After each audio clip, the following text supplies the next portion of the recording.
So let me welcome everyone to today's podcast with Nicki Catchpole of TBR, Technology Business Research, and me, Dave Smith from Inflow Analysis. Now, I've been living in the Bay Area now for over 2 years, and we've reached here, I guess, the 8-week shelter-in-place milestone. It feels like there's infinite more to go, to be honest with you.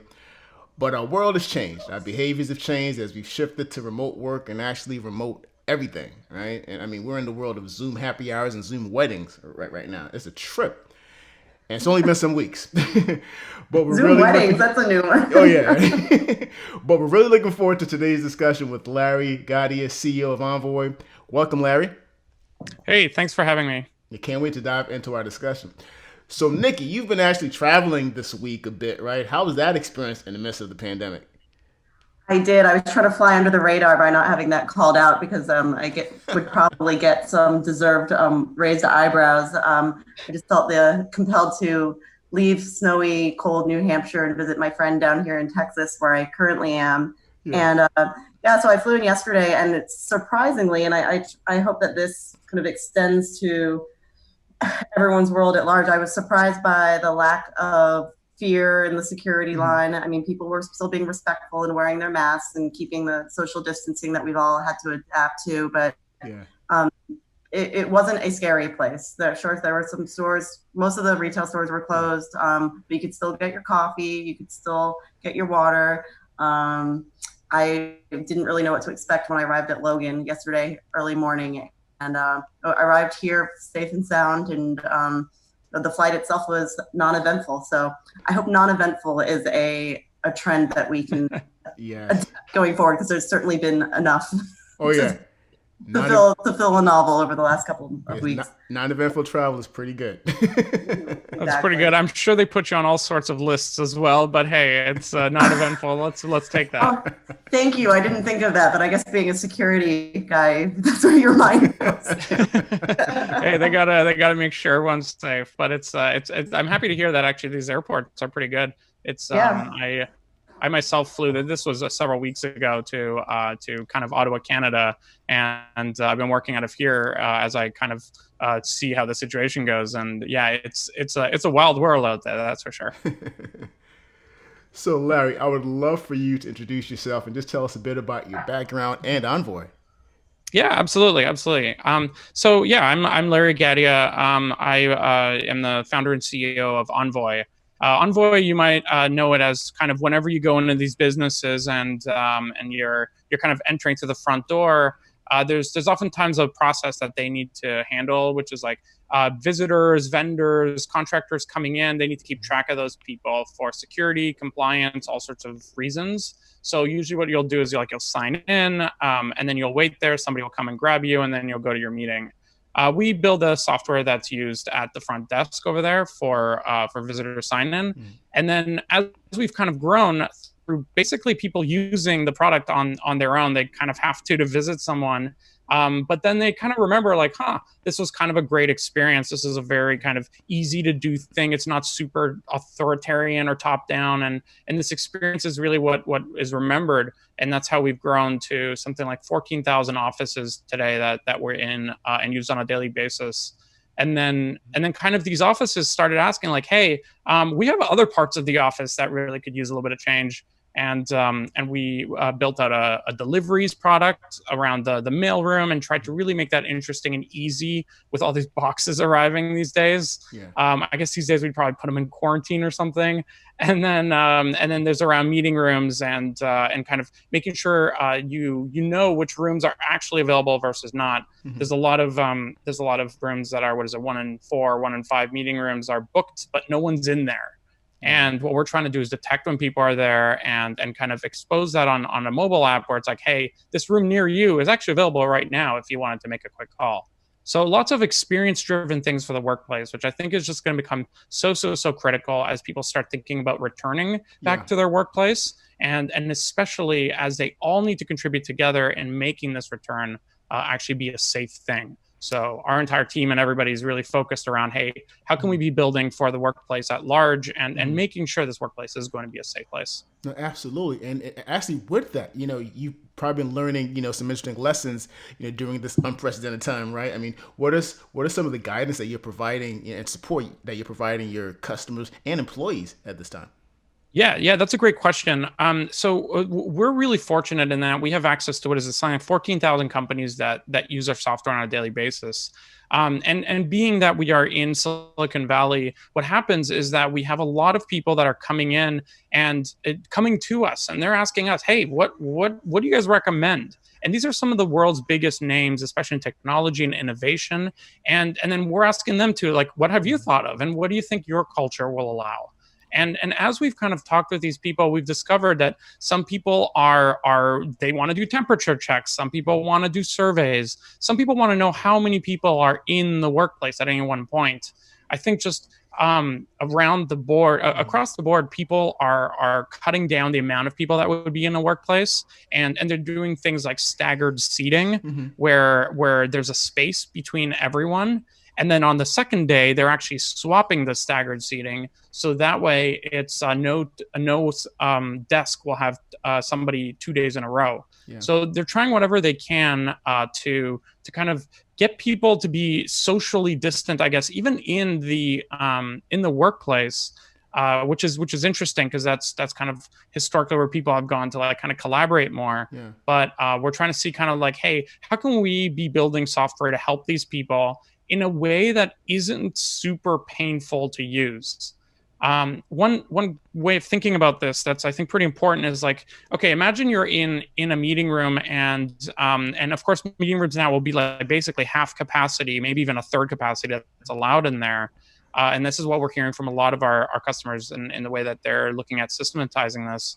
But in that meeting room, let's say that there's kind of hand sanitizer in there. We're seeing across the board that companies' cleanliness is a key part of everything that they're doing. And hand sanitizer is a very simple thing that's easy to understand that every room needs to have. Now imagine that hand sanitizer is out of liquid. Now what happens? So typically in the previous office, people would just expect, okay, well, someone's going to come in here and replace it because it's out. Of course they will. Now, the problem is that people aren't used to that right now. There isn't someone going around checking, hey, is there hand sanitizer everywhere? So the office is going to need the entire populace of that office, be it employees, be it visitors, be it contractors, to be looking and reporting these things on a much more common frequency. Like this needs to happen by the people. The people need to report, hey, we are out of hand sanitizer. And then somebody needs to get pinged and then they need to go bring another one. People just kind of expecting the office to be done for them safely and securely is not going to be as obvious anymore. Like I think that the only way that the workplace will work is if the employees are adopting the technology and the procedures and protocols that the workplace is coming up with. And I think that that's really the area that Envoy is particularly focused on. Yeah. How do we bring a great experience to bringing in protocols that will make the place a safer place? Are there any particular verticals or types of customers who are gravitating towards these solutions more readily than others? Like who have you been talking about these new protocols, and as we slowly kind of crawl back to whatever our new reality is going to be? Yeah, absolutely. So there's kind of two classes of companies. There's the ones that kind of are still open today. So these are like the factories, these are the warehouses.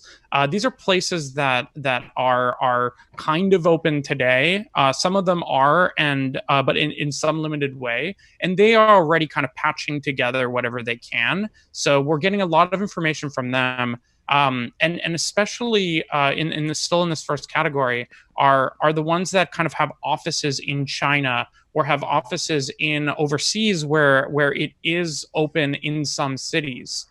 We're seeing one company that's a little bit more tech focused, but they're seeing only they've opened up their office because in Shenzhen they are allowed to go back to the workplace.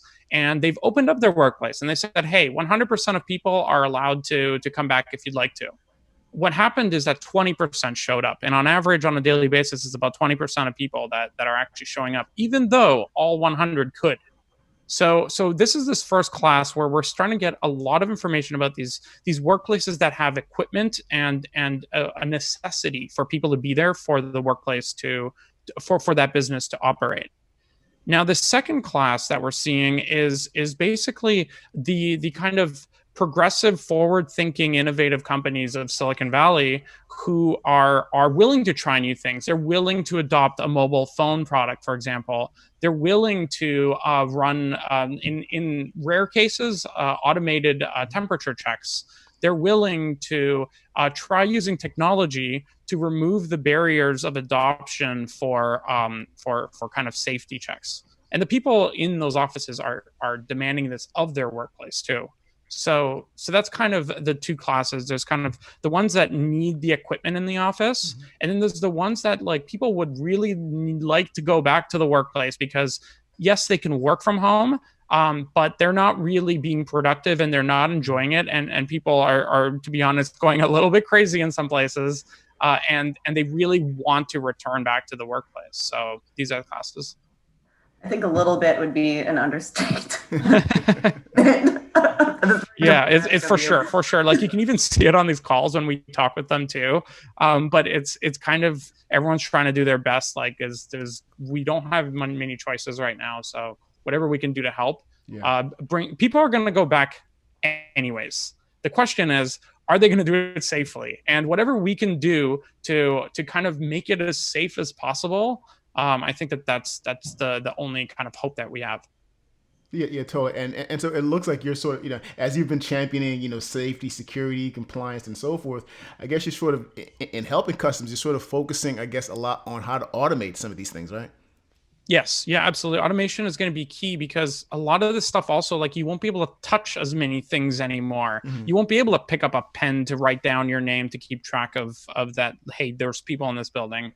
Like as much being done through Bluetooth, as much being done through your personal phone, as much being done through kind of surveys being done on your phone. I think that's the kind of stuff that is going to be, and this is A, what we're building, but B, these are the kinds of things that will be successful. And again, it can only be done if it's easy to use, if it's focused on design, if it's focused on experience. And that's an area that we feel we do pretty well at, given that our company has just been based on that. Yeah, and essentially too, I mean, so what do you, and you started talking about this already before, but what do you envision, I guess, the future workplace to look like, once this crisis is over? That's a really good, I've heard everything and now I'm trying to kind of come up with an opinion myself. But I think the future, I think there's going to be multiple stages. No company is going 0 to 100% right away. Yeah. So I think there's definitely multiple stages and it's kind of a gradual thing.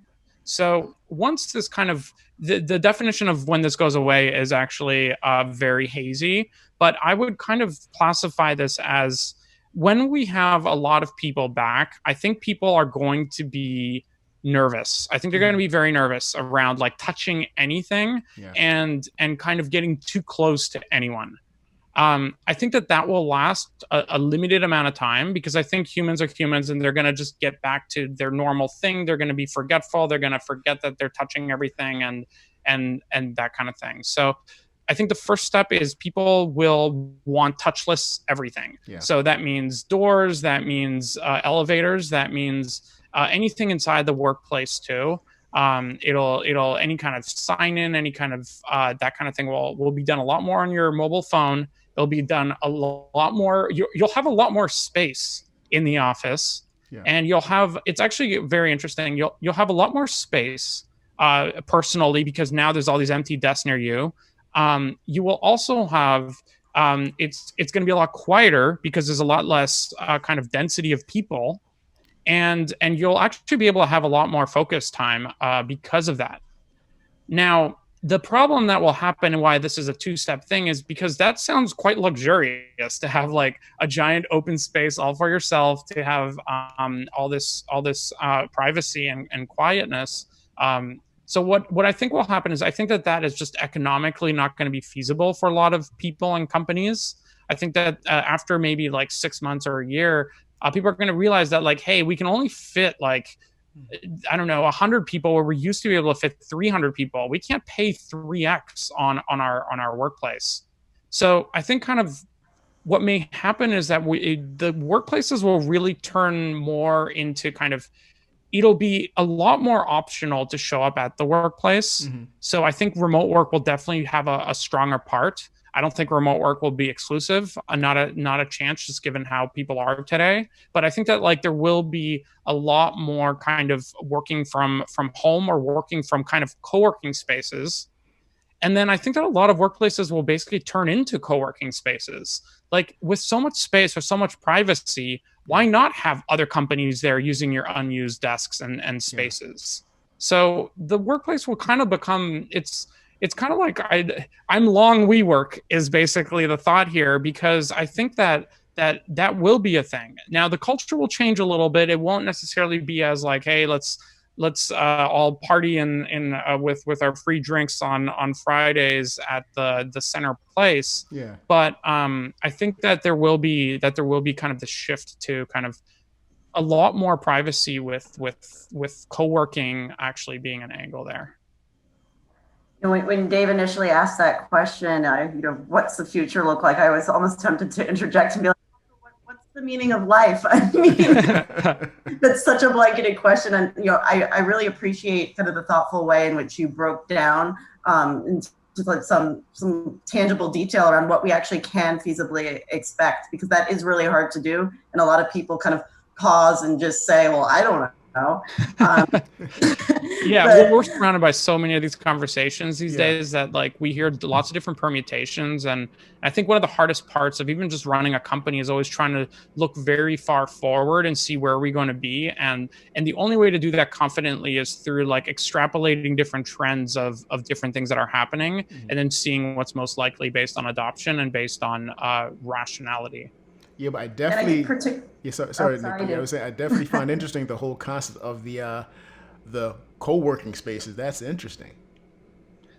Yeah, especially as people will have this extra. So some companies will have a lot of extra space because they're going to make working from home a lot more okay. So a lot of people who do want that will stay at home, and they will have extra real estate. So I'm kind of curious to see what they will do with that real estate. And maybe there's an opportunity to kind of, like we have something like 14,000 offices that are active using our products. I wonder if we were to introduce desk sharing with other companies in those offices, if those companies would adopt it. That's a very interesting way of kind of resource sharing, desks, meeting rooms, that kind of thing. And really could be an exciting piece to kind of our offering for businesses. On that note, in my kind of previous life/career, I was an alliance and a partnership manager. So I always go back to the theme of collaboration and partnerships. So I'm wondering if with the whole notion of sharing space, if this could potentially extend into like strategic sharing of space, where you intentionally share with certain companies where you may partner together or occasionally feel the need to kind of Venn diagram, overlap, and collaborate. It's a thought that popped into my mind. I think that there's definitely we already see companies that kind of have partnerships with other companies, and what they'll do is they'll work together. So they'll basically bring their partners' people into their own office, and then they'll work together. I think we'll see a lot more of that. But I also just think in general, like companies will want to be more collaborative themselves too. So there's going to be that kind of, this is why I think that companies will still have workplaces that are branded as their own, but these workplaces will basically, like, it's going to take a little bit of time for them to kind of get back to a normal pace. But I definitely think that the company branded workplaces will remain. The question is just like, what are they going to do with that extra space eventually, and how are they going to do it all safely? And that's, I think, the biggest piece, like safety. Kind of going back to what's the future look like? It's going to be one where people are a lot more like, it's kind of like the world is asking for the perfect office for germaphobes. Which is very interesting, because it's kind of like touchless everything, and there's a lot of like distancing stuff, and if like somebody coughs, like, well, like let's make sure nobody coughs, that's for sure. I think that there will be a riot at any kind of office for at least the first few months when people are back. But yeah. Yeah, interesting. Yeah, so we'll definitely see some dramatic virtual and physical workplace transformation coming forward. Yes. Thanks again for joining us, Larry. Any final thoughts?